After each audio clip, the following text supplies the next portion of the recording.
지난주 개그맨 박지선의 죽음으로 온 나라가 슬픔에 잠겼었습니다. 다른 사람은 웃기면서 다른 사람에게는 웃음을 주면서 정작 자신은 웃기지 못하고 자기에게는 기쁨을 주지 못하는 역설적 인생을 보면서 많이 슬펐습니다.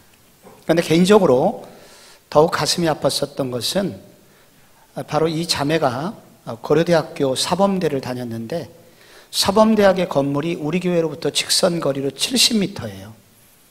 늘 고려대역에서 내려서 우리 교회 건너편 길을 돌아 우리 양자설렁탕 그 골목으로 올라가서 학교를 다녔을 텐데 해준 것이 별로 없는 것 같아서 마음이 쓰렸습니다. 더군다나 엄마가 유서에서 표현했듯이 이 딸을 홀로 보낼 수 없어 함께 가야 된다는 이 부모의 절절한 마음을 느꼈기에 저도 슬프고 여러분도 많이 슬프셨을 겁니다. 이 코로나가 많은 신조어들을 만들어냈는데 코로나 블루라는 말을 만들어냈죠. 코로나 블루, 이 우울증이 이 코로나가 우리 한반도 전체를 덮었었습니다. 지금도 그렇고요. 그런데 이 색깔이 바뀌어서 코로나 블루라는 말을 만들었습니다. 폭력, 가정폭력, 버스기사 폭행 등 많은 분노 조절을 못하는 분들이 많이 생기는 그런 대유행을 만들어냈는데 요즘은 그것이 색깔이 바뀌어서 코로나 블랙이 됐다고 합니다. 아무것도 안 보이는 사회, 깜깜한 미래에 출구가 없는 그런 시대가 돼버린 것입니다. 그래서 이런 시대에 질문이 생깁니다. 우리는 어떻게 나의 자녀들, 아들과 딸들을 지킬 수 있을 것인가? 그리고 내가 속한 공동체, 저로 말하면 우리 교회, 여러분으로 말하면 회사나 학교, 가정 어떻게 지킬 수 있을 것인가? 그리고 궁극적으로 이런 것들을 지키려면 내가 건강해야 되는데 나는 나 자신을 어떻게 지킬 것인가? 내 속에 있는 이 우울을 뽑아내고 나는 어떻게 즐거움으로 다른 사람까지 살리는 사람이 될 것인가? 이런 질문을 하게 됩니다. 많은 해답들이, 책들이 나오고 많은 강연들이 있지만 결국 참 만족은 얻지 못했기에 저는 개인적으로 오늘 교회에 오신 여러분들에게 진짜 해답인 성경의 한 부분을 소개하고 싶습니다. 오늘 우리가 읽은 성경은 성경에 많은 글들이 있는데 그 중에 시편이란 책 42번째 시를 여러분들에게 지금 소개해 드렸습니다. 오늘 시를 쓴 시인은 한때 3절에 이런 표현이 나옵니다. 내 눈물이 주야로 내 음식이 되었도다. 가난해서 라면만 먹고 살았다. 이런 사람 들어봤어도 눈물로 아침 저녁을 먹었다는 사람은 잘 못 만났습니다. 그만큼 슬픈 인생이었습니다. 5절에 보니까 어찌하여 낙심하며 어찌하여 내 속에서 불안하여 하는고, 낙심이란 단어는 마음이 무너져 내리다는 뜻이고 불안은 히브리어 원문에 신음하다는 것입니다. 너무 마음이 무너져 내리고 내 마음을 일으킬 수 있는 힘이 없어서 끙끙거리고 신음소리를 내는 것입니다. 한마디로 심각한 우울증을 앓았던 적이 있는 사람이라는 것입니다. 그런데 이 사람이 마지막 11절에 이렇게 표현을 합니다. 그의 얼굴의 도우심으로 말미암아 내 하나님을 여전히 찬송하리로다. 여기 얼굴의 도우심이라는 단어는 얼굴에 화색이 돌다 이런 뜻입니다. 모든 근심 걱정이 사라지게 된 것입니다. 얼굴에 화색이 도는 것은 얼굴은 마음의 계기판입니다. 하여 이 사람의 마음의 병, 이 우울의 모든 문제를 해결받고 난 이후에 오늘의 시편을 쓰게 된 것입니다. 그래서 오늘 시인은 그가 왜 우울증이 걸렸었는지 원인도 말하고 거기로부터 자신이 어떻게 벗어났는지를 알려주기 때문에 오늘 이 시편은 이 시대의 특별히 한국인들이 꼭 읽고 사랑했으면 좋겠습니다. 깜깜이 감염이 제일 무섭거든요. 원인을 알면 치유가 되는 것입니다. 근데 감염 경로를 모르면 문제를 해결할 수가 없어요. 이 우울도 마찬가지입니다. 이 우울이 어떻게 나한테 들어오는지를 알아야 되는데 시인이 오늘 4가지를 소개합니다. 첫째, 나쁜 환경. 이거는 교회를 다녀도 안 다녀도 환경이 나쁘면, 내 몸이 아프면, 그러면 우울이 찾아온다는 것이죠. 이 시는 오래전에 쓰인 시이기 때문에 이 시를 연구하는 학자가 많았습니다. 근데 탁월한 학자였던 슈미트는 이 시를 연구해서 이런 결론을 내렸습니다. 불공정하게 고소당한 어떤 사람이 추방당한 후에 이 판결을 재고해 달라고 유배지에서 쓴 시다. 그러니까 이 사람은 불공정한 고소를 당했고 재판을 받았기 때문에 너무 억울한 일을 당한 것입니다. 어떤 사람의 음모 때문에 자리에서 쫓겨났고 유배지에 가게 된 것입니다. 유배지에 가면 경제적 상황은 어떻게 되겠습니까? 최악이죠. 잘 못 먹었습니다. 그래서 그의 몸에 자주병이 찾아오게 된 것입니다. 이런 환경적 영향으로 이 사람이 한때 우울을 앓게 됩니다. 우리 교회 교육자 중에 아토피 때문에 고생하시는 분이 계세요. 그런데 엊그제 이런 얘기를 하더라고요.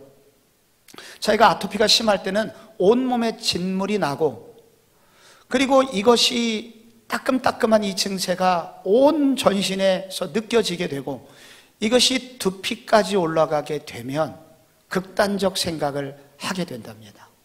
그 옆에서 자기를 지켜보는 엄마는 이렇게 낳고 이렇게 어린 시절에 고생을 시켰기에 네가 이런 아픔을 당한다는 그런 말을 하셨기 때문에 이 아들과의 마음의 아픔의 일체감을 느끼면서 그렇게 어려운 일을 당했기에 이번 박지선 사건은 남의 일 같지 않다고 말을 해 주었습니다.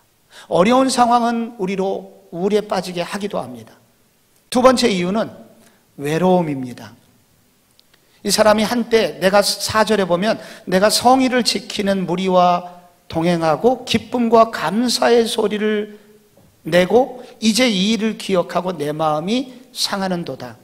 성일은 유대인의 축제일입니다. 축제를 즐기기 위해서 함께 기쁨과 함성을 지르면서 내가 처음 교회 가는 길을 알기 때문에 이들을 다 인도해서 이스라엘에서 제일 큰 교회로 갔던 옛날을 생각하고, 그런데 지금은 초라한 자신의 모습과 비교하니 갑자기 그 속이 우울해집니다.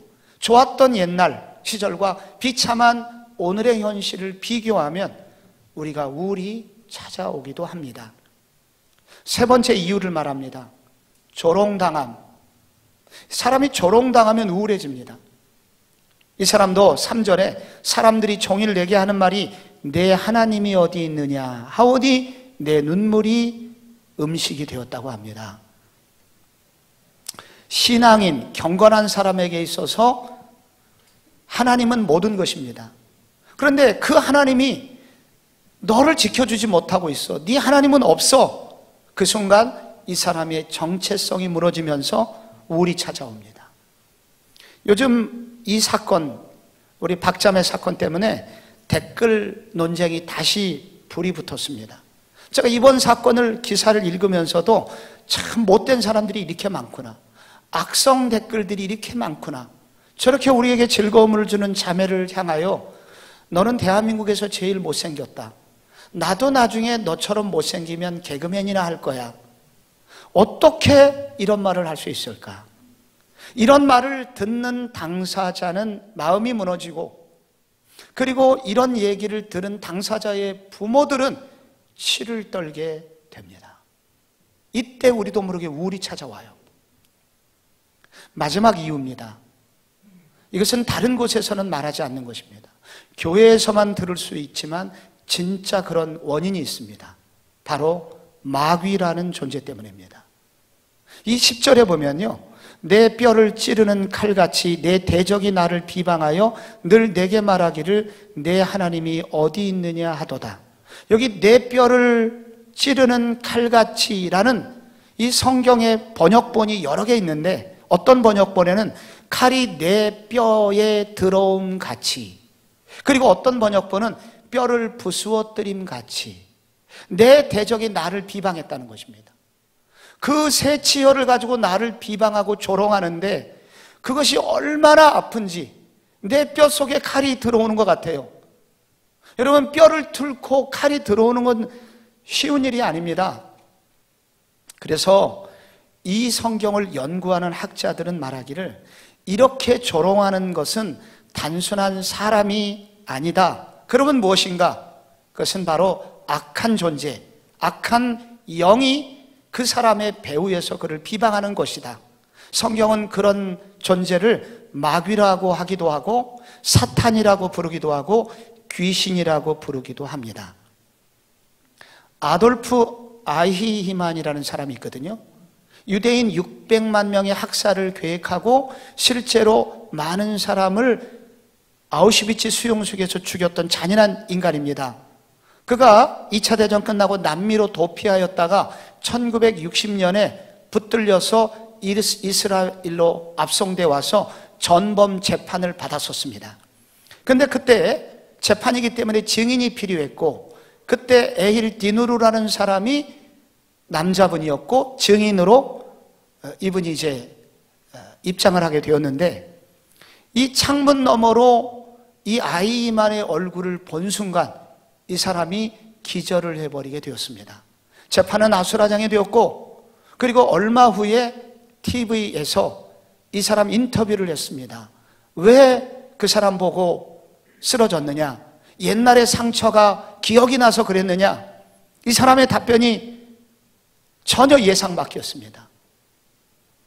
너무 평범해서, 너무 나와 똑같이 생겨서, 나도 그 자리에 있었더라면 그런 짓을 넣었을 것이었구나, 그거를 생각하니까 소름이 끼쳐서 쓰러졌다는 것입니다. 사람은 다 비슷해요. 그런데 어떤 상황에 가면 우리가 그렇게 잔인하게 됩니다. 성경은 그 배후에, 우리 사람 배후에서 역사하는 이 마귀, 귀신, 사탄이 이런 일을 한다는 것입니다. 이 마귀가 쓰는 가장 자주 하는 수법 중에 하나가, 뼈를 부수어뜨리는 건데, 여러분, 뼈를 부수어뜨리면 무슨 일이 생깁니까? 사람 구실을 못하게 됩니다. 쓸모없는 존재가 되는 거예요. 그래서 마귀가 자주 우리에게 속삭이는 말이 있습니다. 너는 쓸모없는 존재야. 너는 무가치한 존재야. 너는 이 세상에서 사라져야 되는 존재야. 여러분, 그때 치유할 수 없는 마음의 중병이 들게 되는 것입니다. 여러분, 이런 귀신의 공격, 이렇게 귀신이 공격하는데 어떻게 사람이 고칠 수 있겠습니까? 어떤 의사가, 어떤 약이 여러분 이 병으로부터 우리를 고쳐주겠습니까? 그런데 시인은 도대체 어떻게 고침받았다고, 어떤 과정을 통해서 고침을 받았을까요? 오늘 시인은 우리에게 이 우울을 쫓아낼 수 있는 자신의 경험을 말하면서 여러분도 그렇게 되기를 원합니다 라고 도전을 하고 있습니다. 먼저 첫 번째 치유책입니다. 하나님을 갈망하면 가능하다는 것입니다. 하나님을 갈망하라. 1절에 하나님이여 사슴이 시냇물을 찾기에 갈급함 같이 내 영혼이 주를 찾기에 갈급하니이다. 사슴은요, 몸이 뜨거운, 피가 뜨거워서 몸이 뜨거운 짐승입니다. 그래서 쉽게 목이 마르고 물을 마시지 못하면 죽어야 되는 짐승입니다. 이 사슴이 시냇물을 찾습니다. 근데 이 원문은 시냇물이 아니라 시냇물 바닥입니다. 물이 없는 시냇물 바닥에 와 있는 거예요. 이스라엘은 비가 많이 내리질 않습니다. 특별히 4월부터 10월까지가 건기인데 9월 말 10월이 되면 물이 너무 말랐기 때문에 이렇게 사슴들이 물을 찾다고 이렇게 물을 찾아다니다가 옛날 시냇물을 흘렀던 곳에 와보지만 물이 없어. 그 바닥에다가 바닥을 발바닥으로 긁고 코를 거기에 파묻고 죽은 사슴의 시체들이 널브러진 곳이 바로 9월 말에 이스라엘의 풍광입니다. 사슴이 그렇게 시냇물을 찾았다는 거예요. 근데 결국 물을 얻지 못했었죠. 근데 이런 갈증의 마음을 가지고 이신이 찾았던 생수 같은 분이 있습니다. 그분이 바로 하나님이에요. 이렇게 하나님을 찾은 겁니다. 하나님을 갈망한 겁니다. 그랬더니 5절에 그 하나님을 만났고 갈증으로부터 해결이 되었다는 것입니다. 기독교 심리학자들은 말하기를 인간에게는 세 종류의 갈증, 세 종류의 갈망이 있다고 말합니다. 이것을 원으로 세 개를 그릴 수가 있는데, 가장 바깥에 있는 원은 본능적인 갈망입니다. 배고프면 먹고, 그리고 추우면 옷을 입고 싶은 갈망이죠. 그런데 이거보다 조금 더 안에 있는 원, 두 번째 원에 있는 것은 심각한 갈망, critical desire입니다. 이것은 바로 인간관계에서의 갈망, 인정받고 싶은 갈망, 그래서 다른 사람과 안 친하면 불편해서 친해야 되는 이런 두 번째 갈망입니다. 그런데 가운데 가장 깊은 원에 있는, 가운데 원에 있는 갈망이 있습니다. 이것을 핵심적인 갈망, crucial desire라고 표현합니다. 이것은 친구가 있어도 먹을 것이 있어도 의미가 없습니다. 돈을 많이 벌어도 해결이 되지 않는 갈증과 갈망이 있는데, 바로 이 갈망은 내면의 가장 깊은 곳에 있는 갈망입니다. 유명한 철학자 파스칼은, 이게 교회 다니던 사람인데, 이 파스칼은 이 문제를 이렇게 표현을 했습니다. 인간에게는 어느 것으로도 채울 수 없는 구멍이 있는데 그 빈 공간은 오직 하나님으로만 채워질 수 있다. 바로 하나님으로만 채워질 수 있는 공간이 있다는 것입니다. 저는 딸이 셋이 있습니다. 그런데 큰 녀석이 2살쯤 되었을 때, 제가 그때는 어떤 작은 교회에서 목사가 되기 전에 전도사라고 부르는데 그렇게 봉사를 하고 있었습니다. 저희 집사람은 음악을 전공했고, 그래서 그 작은 교회에서 피아노도 치고 또 지휘도, 성가대 지휘도 하는 그런 일을 하고 있었는데, 그렇게 지휘를 하려고 하면 엄마를 너무 좋아하는 이 딸이 엄마로부터 떨어지는 게 너무 힘들었어요. 어쩔 수 없이 떨어져야 될 그때 교회의 집사님께서 내 딸을 안고 밖으로 나가려고 할 때 울기 시작합니다. 그러다가 뒷부분쯤 가면 몸부림치게 되고, 그럼 밖으로 나갔습니다. 문을 닫았는데 소리가 안에까지 들립니다. 괴성 소리가 들려요. 아악 하는 소리가 들립니다. 어느 날은 이제 연습 시간에는 제가 대신 아이를 안고 밖으로 나가는데, 다른 사람보다는 저를 그래도 좀 안심하지만 엄마만큼은 제가 아닙니다. 근데 여전히 엄마한테 자꾸 가려고 하기 때문에 제가 딸을 설득합니다. 목말을 태워줍니다. 사탕을 사줍니다. 잘생긴 교회 오빠를 소개를 시켜줍니다. 소용이 없어요. 그러다가 이제 연습이 끝나고 엄마가 문을 열고 나타나면 쏜살같이 달려가서 엄마 품에 안기게 됩니다. 이 세상의 모든 것을 얻은 것 같은 표정으로 감격합니다. 저는 어느 날 그 모습을 보다가 내가 울었습니다. 서운해서 울은 게 아니라, 우리에게는 진짜 만나야 될 아빠가 있구나. 우리에겐 진짜 만나야 할 엄마 같은 분이 있구나. 내가 하나님을 이렇게 만나야 되는데, 그런 생각 때문이었습니다. 파스칼이 말하는 것이 바로 이 지점입니다. 우리가 불안한 진짜 이유는 우리가 정말 만나야 되는 한 분이 있는데, 하나님이 계신데 그 하나님을 만나지 못하기 때문에, 그 하나님으로부터 떨어져 있기 때문에 우리는 불안하고 우리는 초조하고 이렇게 우울에 걸려서 살게 된다는 것입니다. 그러니 시인은 우리 모두에게 초대를 하는 것입니다.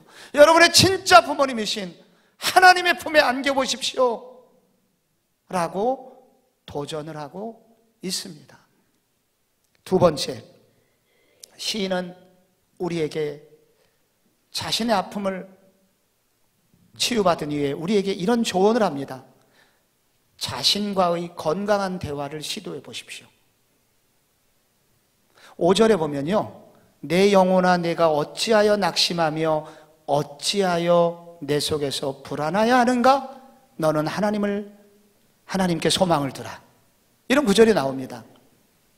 내 영혼아, 여러분, 이 시인이 내 영혼아, 네가 어째서 왜 낙심하냐? 왜 불안해하느냐? 여기서 도대체 누가 누구에게 지금 말을 하고 있는 것일까요? 바로 여기 이 성경이 우리에게 알려주는 것은, 우리 사람에게는 겉으로 드러난 나와 내 속에 있는 내가 있다는 것을 알려줍니다. 이것을 속사람이라고 말하기도 하고 심리학에서는 자아라고 말합니다. 우리 속에 있는 속자아가 있다는 것입니다. 그러면서 이 시인은 말하기를, 이 시인은 자기 자아에게 말을 먼저 걸어라, 자기 자아에게 대화를 시도하라 라고 우리에게 지금 시도를 하고 있는 거거든요. 너 왜 낙심하니?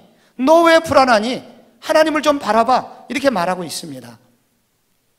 영국 이 왕들, 이 왕립 의사였다가 목사가 되신 로이드 존스라는 분이 계십니다. 이분이 이 시편을 주의하다가 이것을 표현했습니다. 이렇게 표현했습니다. 자아가 우리에게 말을 걸게 하지 말고 우리가 자아에게 말을 걸어야 합니다. 여러분, 아침에 눈을 뜨면 자연스럽게 떠오르는 생각이 있어요. 어저께 누구한테 싫은 소리 들었던 거, 기분 나쁜 소리 들었던 거, 상처받았던 거. 그러면서 나도 모르게 그놈을 그냥 놔두면 안 되지 하면서 분노가 막 일게 되거든요. 여러분, 그때 나도 모르게 내가 그렇게 생각한 것도 아닌데 자연스럽게 그런 생각이 떠오르는 이유, 결심하게 되는 이유가 뭡니까? 바로 내 속에 있는 자아가 우리를 그렇게 만드는 것입니다. 이 자아는 훈련되지 않습니다. 그리고 스마트폰이나 여러 다른 영향들을 많이 받아서 이 자아는 나쁜 영향을 이미 받았고요. 우리도 모르는 사이에 이 자아는 깊은 상처를 가지고 있기 때문에 내버려 두면 이 자아가 우리를 잘못된 곳으로 이끌고 간다는 것을 시인은 발견한 거예요. 그래서 지금 자아에게 가르치고 있는 것입니다. 자아에게 훈계를 하고 있는 거예요. 내 영혼아, 너 왜 불안해? 너 왜 낙심해? 하나님을 바라봐 하면서 자신에게, 자아에게 건강한 대화를 지금 시도하고 있는 것입니다. 우리가 이걸 배워야 됩니다. 여러분, 아침에 일어났는데 어저께 말 실수한 게 기억이 나요. 너무 창피하고 부끄러워요. 회사 가기 싫어요. 후회하고 자책하고, 넌 너무 모자란 사람, 옛날에도 그러더니 너 또 그랬니? 자책하게 됩니다. 그때 여러분, 건강한 대화, 자아에게 건강한 대화는 이렇게 시도할 수 있겠죠. 또 기회가 있을 거야. 너 오늘 그 사람 만나면 잘못했다고 해. 내가 돌이켜 생각해 보니 내 생각이 짧았다고 그렇게 말해. 그러면 되는 거야. 그러면 잘 해결될 거야. 이렇게 말할 수 있습니다. 요즘 청년들 100군데 이력서 넣어도 오라는 데가 없어요. 자아는 말합니다. 너는 안 돼.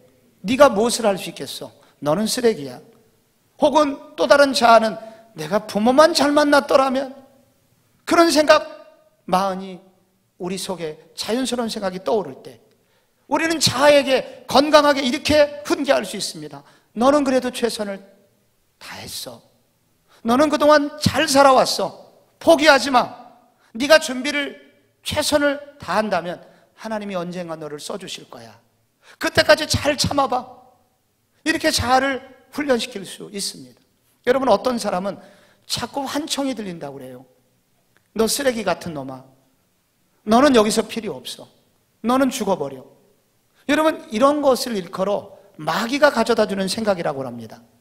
그런데 여기서 믿는 사람에게는 하나님이 있거든요. 그래서 자아에게 이렇게 훈련을 믿는 사람은 말해야 됩니다. 너에게는 하나님이 있잖아. 너는 네가 믿는 하나님이 있잖아. 그 하나님께 기도해봐. 너를 다 바꿔주실 거야. 여러분, 이렇게 자아에게 건강한 대화를 시도하고 이 자아를 잘 훈련할 때 여러분, 이런 우울로부터 벗어날 수 있는 한 가지 길이 된다고 합니다. 오늘 시인은 마지막으로 가장 중요한 세 번째 이유를, 원인을, 그리고 해답을 제시하고 있습니다. 그건 뭐냐? 우상에서 벗어나 하나님께로 돌아가라는 것입니다. 여기 네가 어찌해서 낭망하고 왜 불안해하느냐? 그 다음에 뭐라고 나와 있나요? 너는 하나님께 소망을 두라. 그가 나타나 도와주시고 그러면 네 입에서 찬송이 나올 거야. 너는 하나님께 소망을 두라. 여러분, 이 사람이 옛날에도 교회를 다녔던 사람입니다. 하나님을 믿었던 사람이에요. 그런데 하나님께 소망을 두라. 이게 무슨 뜻이겠습니까? 너 그동안 하나님은 믿었지만 너는 진짜 하나님을 믿은 게 아니야. 네가 하나님이라고 생각했던 그 하나님은 하나님이 아니야. 이것은 가짜 하나님이란 뜻입니다. 이것을 성경은 우상이라고 부릅니다. 헛된 것에 소망을 품었던, 이것을 우상이라고 말합니다. 이것을 가짜 소망이라고 말합니다. 우리도 사람인 줄 알고 가봤더니 마네킹이네. 가짜죠.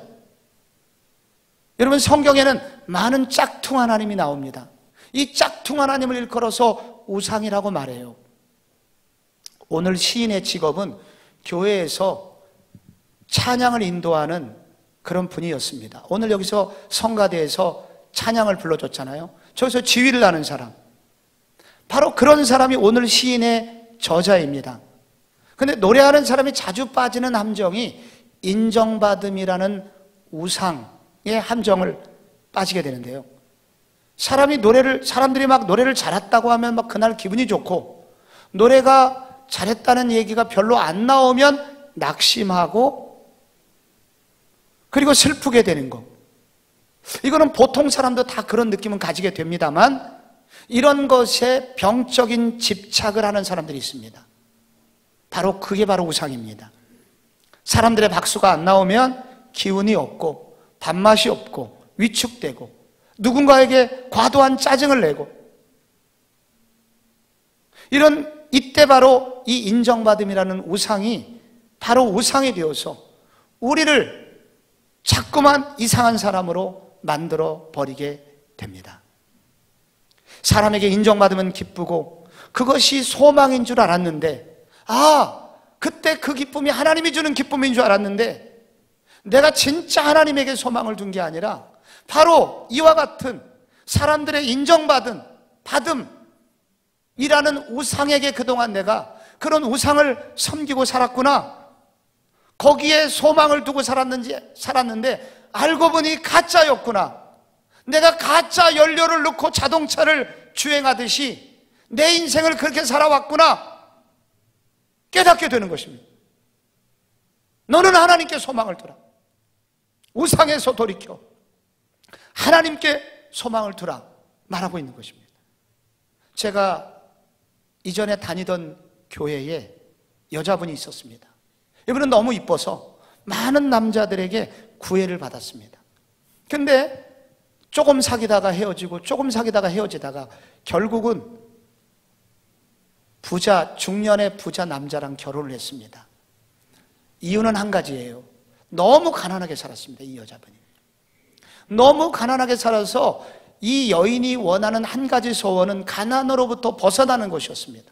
그래서 그런 남자를 선택했는데 결혼한 지 얼마 안 돼서 이혼을 당했고, 결국은 그녀가 그렇게 싫어하는 가난 속으로 다시 돌아오게 되었습니다.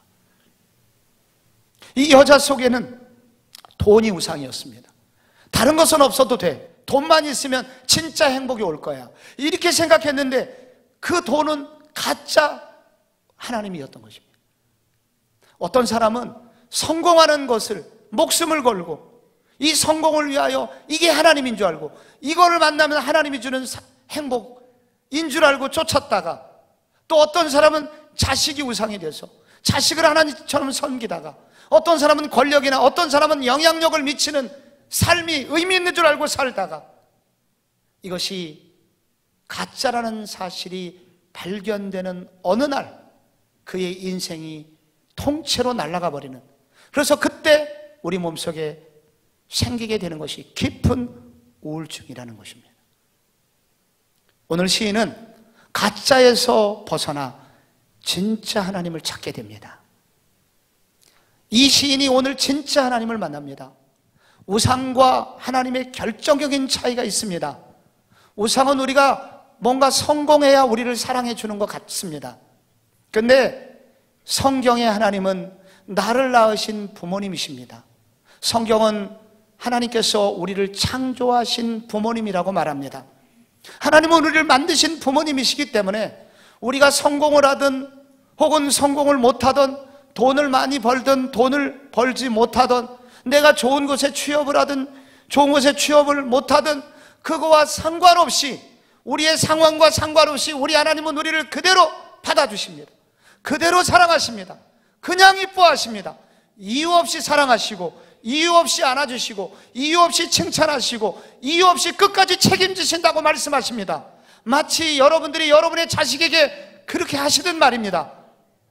너는 하나님께 소망을 둬야 돼. 자아에게 이렇게 말하고 있는 것입니다. 너 도대체 그동안 어디에 소망을 두었기 때문에 너 이 모양이 됐어? 네가 의지했고 네가 소망했던 것은 우상이었어, 짝퉁이었어. 돌이켜. 그리고 진짜 하나님을 소망해. 진짜 하나님을 만나봐. 이렇게 꾸짖습니다.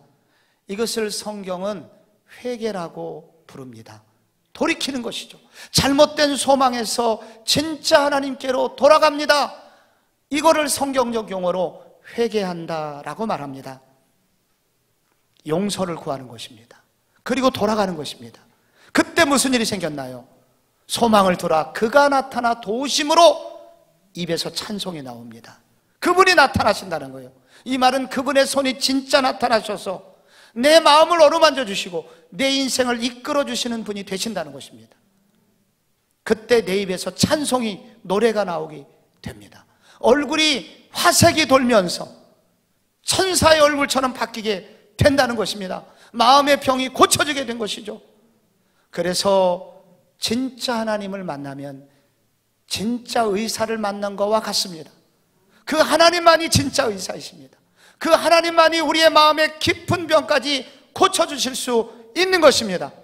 이런 의사이신 하나님을 여러분도 오늘 만나시기를 바랍니다. 어떻게 만날 수 있을까요? 저는 그 의사를 마지막으로 소개하고 싶습니다. 이 시인이 죽은 후에 1000년 후에 이스라엘 땅에 매우 유명한 의사 한 사람이 나타납니다. 그런데 이 의사는 원래 굉장히 좋은 곳에, 부유하고 화려한 곳에서 살았었는데 이 시인처럼 유배당한 것처럼 비극적인 가난한 곳에서 살았습니다. 그리고 이 시인은 많은 사람들을 사랑했고 많은 사람을 고쳐주었지만 결국은 환자들과 환자들의 가족들에게 배신당했습니다. 그리고 오히려 저 사람이 우리를 망하게 하는 사람이라고 많은 사람의 비난을 받았습니다.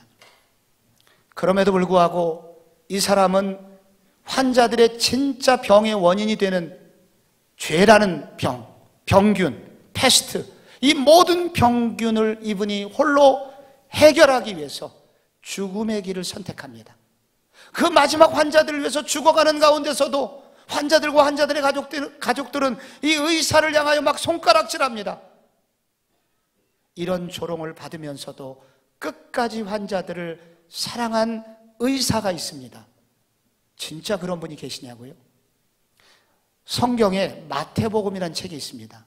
이 시인으로부터 1000년 후에 마태가 이런 글을 썼습니다. 마태복음 9장 12절에 보면은 예수께서 들으시고 이르시되 건강한 자에게는 의사가 필요 없고 병든 자에게라야 쓸데 있느니라. 바로 그분은 누구냐면 여기에 나오는 예수님이라는 분입니다.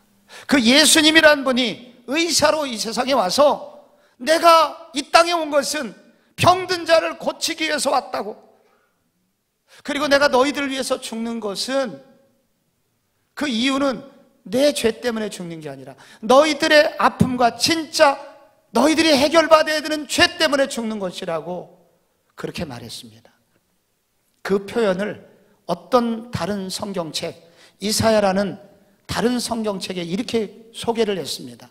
이사야 53장 4절에 보면 그는 실로 우리의 질고를 지고 우리의 슬픔을 당하였거늘. 그분의 죽음에 대한 얘기입니다. 여기서 질고라는 것은 병을 말합니다. 그분, 바로 예수님은 우리의 병을 짊어지고 죽으셨고 우리의 슬픔, 바로 우울증입니다. 우리의 우울을 짊어지고 죽으셨고 그랬는데 그분이 그 짊어지고 죽었는데 우리는 생각하기를 그는 징벌을 받아 하나님께 맞으며 고난을 당한다 하였노라. 저 사람이 뭐가 문제가 있으니까 죽었지. 다 손가락질했다는 것입니다. 그리고 5절에 그가 찔림은 우리의 허물을 인하며 그가 상함은 우리의 죄악을 인함이라. 그가 돌아가시게 된 이유는 죄악, 우리의 모든 아픔의 원인이 되는 죄 때문에 그분이 죽으셨다는 것입니다. 여러분, 이 예수님이 누군지 아십니까? 하나님의 아들이십니다. 하나님께서 이 세상에 우리 모든 사람들을 고쳐주시기 위해서 보내주신 의사인 것입니다. 그런데 이 의사는 병을 고쳐줄 뿐만 아니라 병의 원인이 되는 우리의 병영군을 다 짊어지시고 죽으실 정도로 우리를 사랑하신 분입니다. 그래서 우리가 이 바로 예수를 만나면, 이 의사를 만나면 우리의 내면의 아픔과 우리의 슬픔과 눈물이 해결된다고 오늘 성경은 도전하고 있는 것입니다. 지난주 토요일이었습니다. 바로 우리 교회 이 자리에서 여러 가수들, 유명한 가수들을 초대해서 지역 주민들을 위한 사랑 콘서트라는 게 열렸습니다.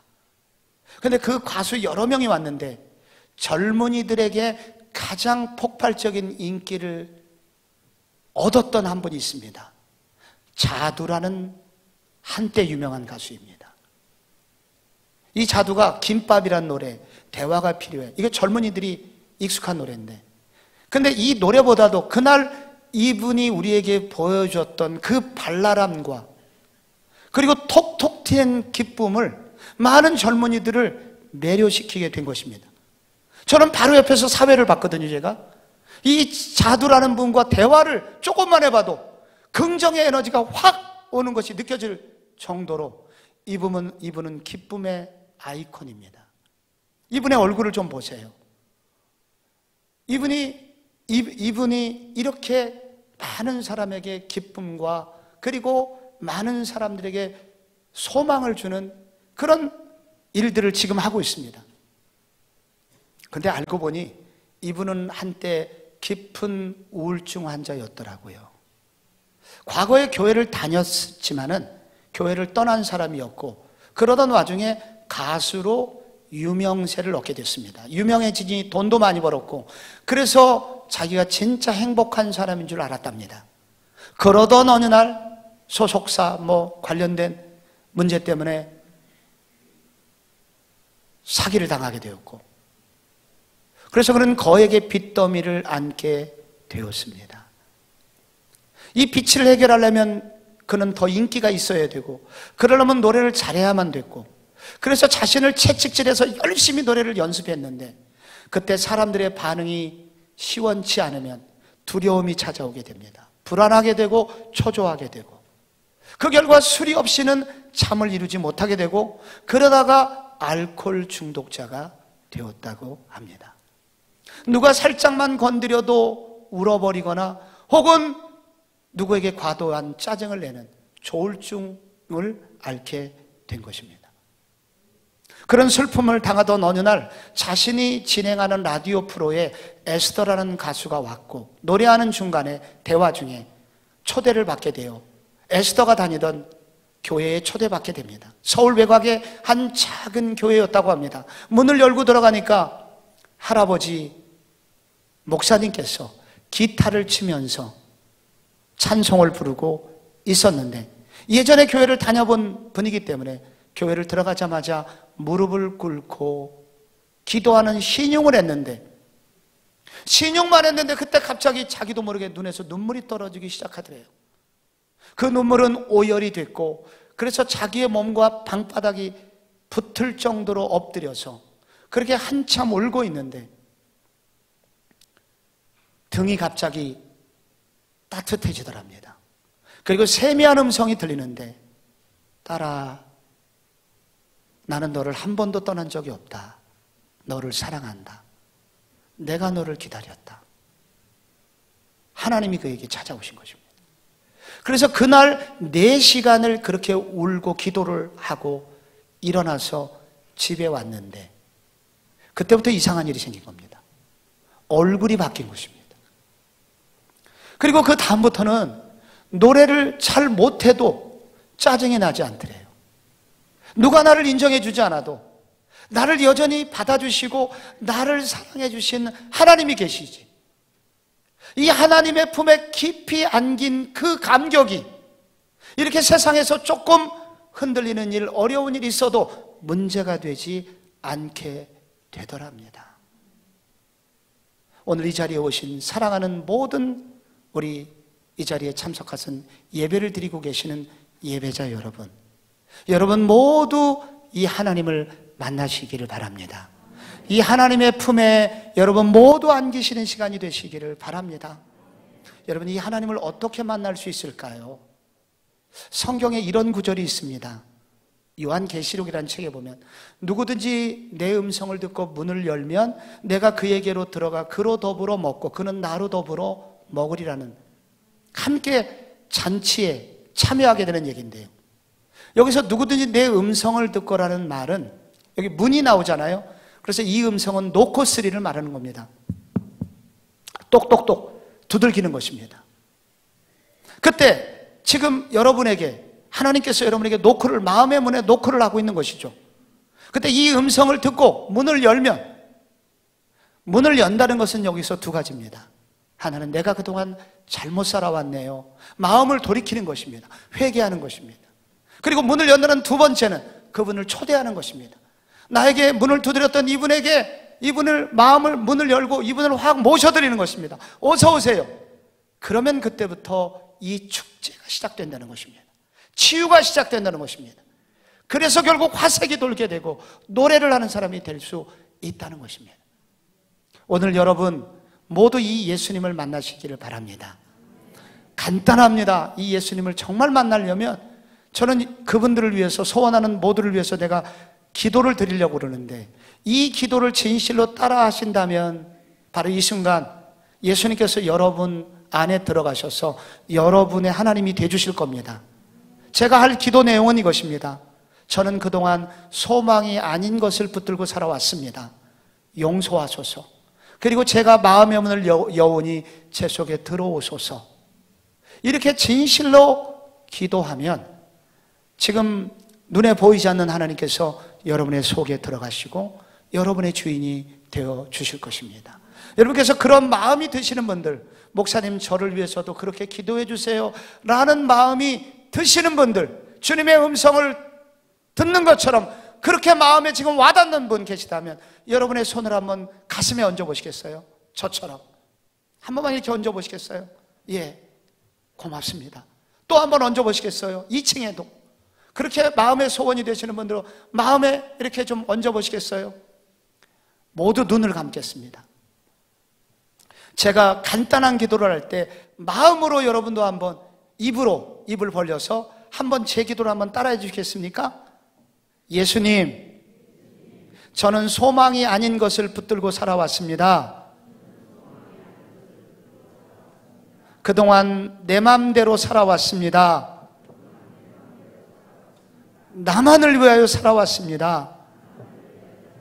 용서해 주세요. 저의 죄를 십자가의 피로 씻어주세요. 진짜 소망이신 하나님의 품으로 돌아옵니다. 저를 받아주세요. 이 시간 내 마음을 엽니다. 내 속에 들어와 주세요. 나를 이끌어 주세요. 예수님의 이름으로 기도드립니다. 아멘.